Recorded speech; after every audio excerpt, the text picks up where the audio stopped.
Yuk Pak sekalian, kami dapat titipan kalau akan rehidrasi oral di belakang itu masih ada.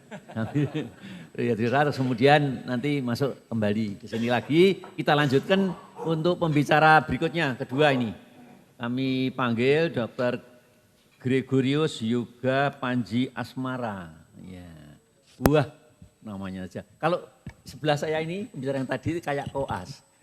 Kalau ini nanti coba disaksikan, kayak TM yang sekarang ini banyak kita lihat dia nih, Teddy Minahasa.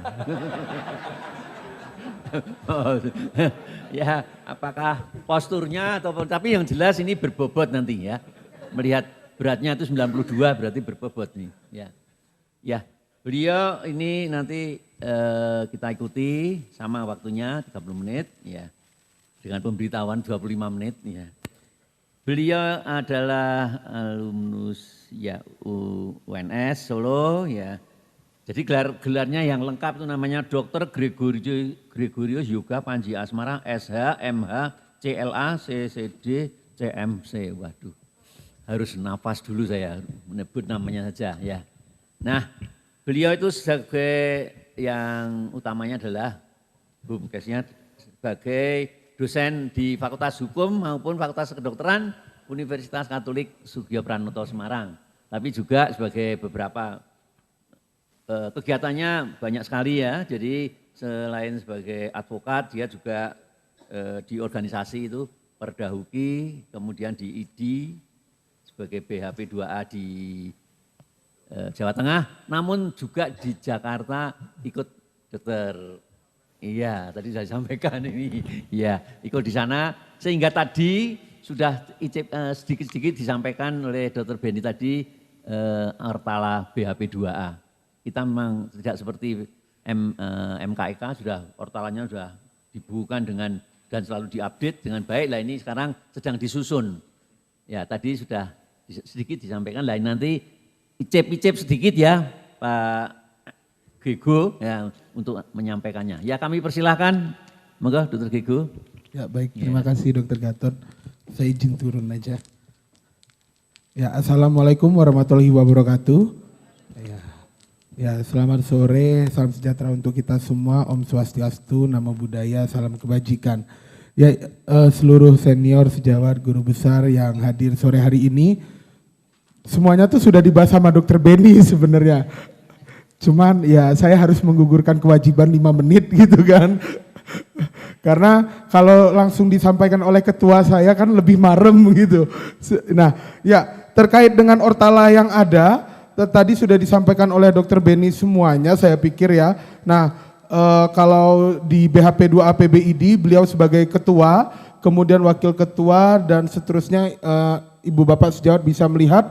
Tetapi memang yang berbeda di kepengurusan saat ini adalah terbagi menjadi 4 divisi, yaitu dari divisi pembinaan dan pelindungan anggota, divisi mediasi, advokasi dan regulasi, divisi konsultasi hukum dan informasi hukum, divisi pendampingan dan bantuan hukum. Nah ini untuk keanggotaannya, kami semua masing-masing divisi ada 4 orang. Ya. Nah kalau ini yang di BHP 2A Jawa Tengah, kalau tadi di pusat ada banyak banget. Nah kalau di BHP 2A di wilayah Jawa Tengah kami hanya berlima. Nah kalau melihat dari pengaturan yang ada seperti yang telah disampaikan, tentu ini pengaturan yang ada di dalam kita sekarang. Tetapi untuk anggaran dasarnya sudah berubah gitu ya, sudah dicabut yang ini menjadi yang 2022 dan berlaku sejak dimulainya ditetapkan. Nah maka pertanyaan selanjutnya kan ini TLO-nya juga belum ada kan begitu ya. Dan apakah ada perubahan dengan yang lainnya. Nah saya coba untuk melihat beberapa hal yang sudah saya coba highlight. Nah untuk pedoman BHP 2A sementara yang saya akan paparkan adalah tentang yang 2018. Karena memang dari buku pedoman yang di BHP 2A pusat juga masih dalam proses penggodokan begitu. Nah, ini memang ada perubahan dari ADART yang lama ke ADART yang baru. Ini pencet pointernya mana? Oh, di belakang ya. Nah, yang merah ini adalah yang lama, kemudian yang tahun 2019, kalau yang putih itu yang 2022. Ada beberapa hal yang berubah, contoh dari definisi ini dilengkapin yang dibentuk oleh ketua ID sesuai tingkatan, kemudian ada tanggung jawabnya, maksimal jabatan ketua BHP 2A 2 kali kepengurusan, BHP 2A dibentuk di tingkat pusat dan wilayah, yang mana kalau sebelumnya di TLO-nya, di ADART dituliskan bahwa BHP 2A dapat dibentuk pada tingkat wilayah dan cabang. Nah ini adalah hal yang berbeda, artinya di wilayah itu wajib, tapi kalau di cabang ini dapat dibentuk sesuai kebutuhan. Tapi kita bisa lihat juga nanti bagaimana buku pedoman BHP 2A 2018 itu mengatur. Karena sebenarnya harus kita akui bersama ada perbedaan di buku pedoman BHP 2A 2018. Nah ini untuk tugas dan wewenang BHP 2A di yang lama, kemudian ini yang baru. Di ADART dipersingkat menjadi 2 poin ini, tetapi penjabarannya saya pikir masih memungkinkan untuk lebih luas dia sesuai dengan buku pedoman ataupun TLO yang sedang dalam proses sinkronisasi.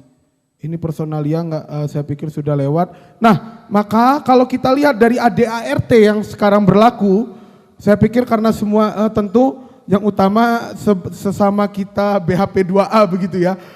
Semuanya di sini yang sebagai BHP 2 ID cabang selayaknya untuk memahami ini bersama bahwa ingat peran kita adalah melayani gitu ya, melayani anggota yang melaksanakan tugas Ikatan Dokter Indonesia dan atau pekerjaan sebagai dokter berhak mendapat perlindungan dan pembelaan dari organisasi. Ini yang menjadi dasar gerak dari BHP 2A gitu ya. Maksud saya adalah ya semua anggota punya hak ini dan pembelaan itu tentu tidak lain dan tidak bukan dari BHP 2A.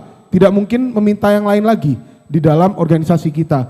Nah, maka kalau kita lihat anggota tadi, kalau diceritakan Dokter Beni, ternyata ada yang nggak bayar iuran, itu anggota atau enggak gitu ya.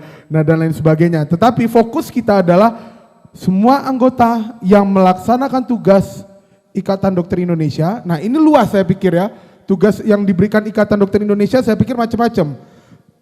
Ibu bapak semua ditugasi ketua ID-nya untuk berangkat ke sini begitu ya. Berarti ketika berangkat ke sini dalam penugasan melaksanakan tugas Ikatan Dokter Indonesia. Maaf, misalnya ada apa-apa di jalan dan terjadi sengketa, ini tugas BHP 2A enggak ya Dokter Beni. Nah, kalau kita maknai secara luas begitu ya.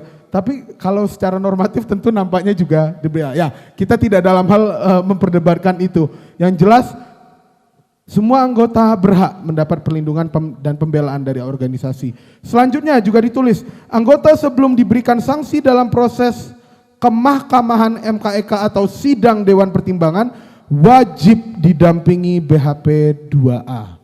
Maka ini kewajiban kita untuk mendampingi. Terlepas nanti ada anggota yang tidak mau itu soal lain begitu ya. Tetapi ADART kita yang terbaru menuliskan seperti ini. Begitu. Nah, saya sedikit cerita latar belakang penyempurnaan buku panduan BHP 2A ini tentu karena kita semua terikat terhadap nilai etis ya yang dikonstruksi dalam bentuk kode etik profesi. Tadi kalau dengar ceritanya Dr. Hari sangat filosofis kita dengar begitu ya, bagaimana kita harapannya memancarkan nilai-nilai kebaikan di dalam berprofesi sebagai seorang manusia, dan tentu kita terikat juga disiplin profesi dan norma hukum. Dengan adanya meningkatnya kondisi sekarang, peningkatan kesadaran hukum masyarakat, tentu juga kebutuhan dan kewajiban organisasi profesi dalam memberikan perlindungan dan bantuan hukum kepada anggota. Dan harapannya perlindungan hukum itu preventif dan represif, holistik dan komprehensif, sehingga yang saya tangkap, ini asumsi saya gitu dan saya pikir benar, gagasan ID Reborn itu juga berharap BHP 2A juga terlahir kembali. Maka memang dari kepengurusan yang sekarang dibagi menjadi divisi-divisi yang membuat benar-benar BHP 2A ini holistik dan komprehensif gitu. Preventif dan juga represif semua dijalankan oleh BHP 2A. Nah, ini ada tugas dan wewenang BHP 2A dalam penyempurnaan, tapi kita tidak bahas ini dalam buku pedoman yang terbaru. Kita lewatin aja anatomi draftnya. Nah ini masuk ke buku pedoman yang 2018 begitu, tetapi saya pikir semua sudah saya jelaskan di saat roadshow di wilayah Jawa Tengah waktu itu, ketika bersama saya sudah jelaskan berbagai hal ini, supaya lebih banyak diskusinya saya lewati saja. Nah, lebih utamanya nanti saya akan bahas di sini. Kalau tadi Dr. Benny sudah sampai ke bagian pembelaan gitu ya. Nah, kalau kita lihat program kerja BHP2A 4 hal ini, mulai dari pembinaan hukum, pembelaan hukum, telaah hukum, dan koordinasi atau hubungan kerja. 2 hari ini kita akan fokus dengan bagaimana ketika dalam menghadapi sebuah aduan atau laporan atau gugatan atau tuntutan, maka fokusnya pada pembelaan dan juga telaah hukum, walaupun telaah hukum ini lebih dimaknai pada regulasi yang ada. Nah, selanjutnya dengan tujuan ini saya pikir saya lewati saja. Masalah tentang kasus ini bisa dapat dari mana saja, artinya kita bisa melihat apakah BHP2A lebih benar aktif atau pasif begitu. Nah, dasar ini harus kita pahami bersama bahwa semua persoalan masalah kasus dapat masuk melalui pengaduan dari pasien, keluarga, kuasa hukum, dan lain-lain. Walaupun itu pengaduan ke ID, tapi tentu kita perannya, standpointnya adalah bersama dokter. Maka saya menganggap BHP2A ini semacam advokat atau kuasa hukumnya pasien lah dalam lingkup internal. Maka secara ekstrim ketika kita bicara tentang sidang MKEK, sekalipun dalam hati, wah dokternya rodok gatel gitu misal, maaf ya bahasa saya gitu. Ya kita harus mendampingi, karena kita harus memberikan hak pembelaan. Sekali lagi, hak pembelaan.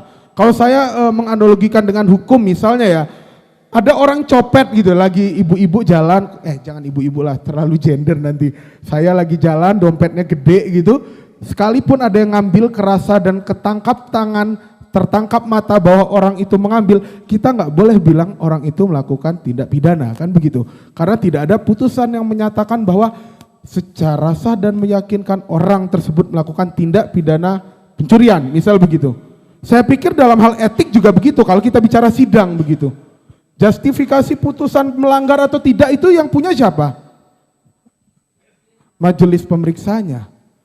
Kemudian ada putusannya. Maka sekalipun dalam hati, wah sejawatku begini, BHP2A harus didampingi. Nah ini yang harus menjadi, saya pikir, menjadi mindset kita bersama di BHP2A. Gitu ya. Ya dilema-dilema itu pernah terjadi, dirasakan gitu ya, terutama ketika saya jadi muridnya Dr. Benny bersama di PB, ada sejawat kita yang memang sudah sangat menyebalkan begitu kan.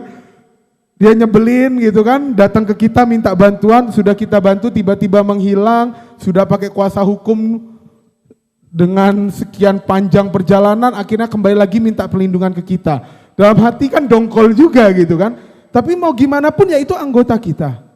Terlepas sekalipun dia salah, tugas kita adalah melakukan pembelaan. Nah ini yang harus kita tanamkan bersama. Saya pikir ini tentang verifikasi masalah, pengadu dan lain sebagainya, lanjut aja. Nah tadi sudah disampaikan Dr. Benny juga bahwa kita menganut setidaknya dalam pedoman itu menjustifikasi atau memberikan diagnosa terhadap kasus itu. Kita lakukan dari kalau kita pemeriksaan anamnesis, pemeriksaan fisik, pemeriksaan penunjang, kita dapat diagnosa. Nah begitu juga lah kita harus mendiagnosa kasus ini putih, abu-abu atau hitam. Sekali lagi, diagnosa itu adalah justifikasi untuk mencapai tata laksana selanjutnya, what's next, apa yang harus kita lakukan selanjutnya gitu ya. Kan nggak mungkin diberikan paracetamol kalau nggak ada fevernya gitu ya. Ya atau mungkin ya yang lain gitu. Artinya kan kita harus tegakkan diagnosanya dulu. Tetapi di dalam menegakkan diagnosa banyak persoalan. Persoalan di mana? Barangkali kita kurang cermat dalam mengkaji. Nah maka memang kepiawaian untuk mengkaji, melakukan analisa ini menjadi penting. Terkadang bisa jadi analisa saya dengan teman saya sesama praktisi hukum ataupun studi hukum barangkali beda. Karena ternyata, oh misalnya saya bilang, oh kasus ini putih, nggak masuk perdata pidana. Kan begitu ya, karena kalau kita lihat hitam tuh yang masuk ke langkah hukum. Ternyata rekan saya bilang, wah dokter Gego salah, diagnosamu harusnya bukan putih, harusnya abu-abu ke hitam. Nah ini persoalan dari kedalaman kita menggali. Nah harapannya 2 hari ini setidaknya kita udah icip-icip bersama dan sharing-sharing, karena saya yakin BHP 2A ketika berkumpul semua dari tiap-tiap cabang, sharingnya akan lebih kuat nih. Nah harapannya dalam kasus yang kami bagikan itu, sekali lagi bukan tugas ya gitu, tapi harapannya kita sama-sama belajar supaya kita mempunyai ketajaman. Nah harapannya seperti itu yang terjadi pada BHP 2A juga, kita bisa mengidentifikasi putih, abu-abu kah atau hitam. Upaya mediasi, rehabilitasi, nah 2 hal ini tidak kita bahas ya dalam workshop ini. Telah hukum ini saya lewati saja. Nah dalam tata cara pengaduan yang sudah disampaikan ada pelaporan atau pengaduan ke BHP 2AI di cabang dengan tembusan ke BHP 2AI di wilayah PB dan bidang hukum perhimpunan terkait. Jadi kita pertama kali mendapatkan laporan itu ya, dan kemudian biasanya bukan dalam bentuk laporan tetapi permohonan pendampingan. Biasanya rekan-rekan kita membuat gitu. Nah ada di poin C ini. Bisa juga kita ketahui dari media massa, contoh tiba-tiba heboh. Kalau kemarin maaf saya sebut tapi fakta kan, terjadi misalnya ada dokter yang berantem di wilayah Jawa Tengah ini kan, ada yang berantem sampai masuk viral di media massa, ya kalau kita BHP 2A tahu, ya kita langsung jemput bola, tanya dokternya. Nah itu yang diharapkan dari buku pedoman ini. Nah ini langkah-langkahnya mulai dari verifikasi status keanggotaan, klarifikasi kasus dari pengadu dan teradu, dibuat ringkasan kronologinya. Yang menjadi soal ketika adalah teradu ini adalah di luar dari sejawat kita. Atau teradu ini yang menginginkan bahwa rekan kita itu untuk mempertanggungjawabkan dalam tanda kutip gitu ya, apa yang sudah dilakukan gitu. Nah ini yang menjadi soal. Nah selanjutnya ini saya pikir bisa dibaca. Lanjut dulu, nah ini best practice. Karena 2 hari ini kita akan lakukan, yang pertama, tadi saya pikir sudah disampaikan Dr. Bair juga, tetapi dalam sisi BHP 2A penekanannya ada di sini ya. Pembela yang dimaksud ialah BHP 2A atau perangkat dan jajarannya atau utusan dari PDSP atau perorangan anggota ID yang berpengalaman. Kita menjadi pembela. Pembela itu artinya ya membela, tugasnya. Pembela adalah sebagai subjek yang dilakukan predikatnya adalah membela. Terlepas ada poin nomor 5 gini ya. Kalau ibu bapak lihat poin 5 ini, ketua MKEK bisa apa ya, berhak setiap saat untuk menetapkan pendampingan atau pendamping atau pembela untuk meninggalkan ruang penelaahan. Kalau ibu bapak sebagai BHP 2A jangan mudah diminta untuk keluar ya. Karena ini penting. Karena ayat ini saya pikir sangat menyebalkan untuk kita sebagai pembela gitu ya. Nah ini clue, jadi semoga aja pas simulasi ketua MKEK-nya nggak langsung nyuri, atau ketua MKEK atau ketua majelis pemeriksanya nggak langsung ngusir ya. Kalau langsung ngusir selesai ini, nggak jadi simulasi gitu kan, karena BHP 2A-nya sudah terusir. Nah tapi sekalipun dilakukan, bagaimana sikap kita? Nah barangkali ini yang vibes atau apa ya, suasana seperti ini yang mungkin kita tidak rasakan ya, karena kesejawatan kita sangat kuat, MKEK dan ID dan BHP 2A itu tidak berjarak begitu kan. Nah tetapi mau tidak mau, suka tidak suka, ketika memang ada laporan dugaan pelanggaran etik, peran kita harus dilakukan. Maaf, sekalipun rekan, misal saya sebagai BHP 2A dan saya sangat dekat dengan sejawat saya yang jadi MKEK, ya harus profesional. MKEK-nya profesional untuk benar-benar menelaah apakah terjadi dugaan pelanggaran etik atau tidak. BHP 2A-nya juga benar-benar profesional untuk memberikan pembelaan yang mendalam. Nah, ini yang menjadi letak kita.